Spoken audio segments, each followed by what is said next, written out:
നമ്മുടെ നാട്ടിലെ പുഴുങ്ങിയ കപ്പയും ചമ്മന്തിയും ഓർമ്മയുണ്ടോ?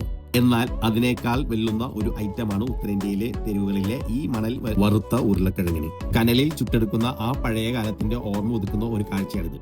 ഒന്ന് നോക്കിയേ, ആ വലിയ മൺപാത്രത്തിൽ ചുട്ടുപഴുത്ത മണലിലേക്കാണ് ഈ ഉരുളക്കിഴങ്ങ് വീഴുന്നത്. വെറും വറക്കലല്ല, ഇത് ഒരു തപസ്യാണ്.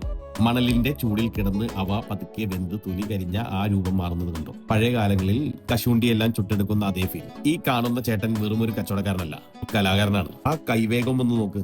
ആവി പറക്കുന്ന ഉരുളക്കിഴങ്ങുകൾ മണലിൽ നിന്ന് വേർതിരിച്ചെടുത്ത് ഇതിന്റെ കരിഞ്ഞ തൊലി ഉരിഞ്ഞ് മാറ്റുമ്പോൾ ഉള്ളിൽ വെണ്ണ പോലെ വെളുത്ത ഉരുളക്കിഴങ്ങ്. ഇനി ഇതിന്റെ കൂടെ കൊടുക്കുന്ന ആ സ്പെഷ്യൽ ചമ്മന്തി ഉണ്ടല്ലോ, അത് കൂട്ടി ഒരു പിടി പിടിച്ചാൽ പുറംഭാഗം നല്ല മുരിഞ്ഞും അകവശം വെണ്ണ പോലെ അലിഞ്ഞു പോകുന്ന ആ രുചി അത് അനുഭവിച്ച് തന്നെ അറിയണം. ഓരോ കടയിലും ആ മണ്ണിന്റെ മണവും കനലിന്റെ ചൂടുണ്ടാകും. നിങ്ങൾ എപ്പോഴെങ്കിലും ഉത്തരേന്ത്യയിൽ ഇതുപോലെ കഴിച്ചിട്ടുണ്ടോ? ഇല്ലെങ്കിൽ അടുത്ത തവണ ഇത് കണ്ടാൽ വിട്ടുപോകരുത്. കാരണം ഇത് വെറും ഒരു സ്ട്രീറ്റ് ഫുഡ് അല്ല, ഒരു അനുഭവമാണ്.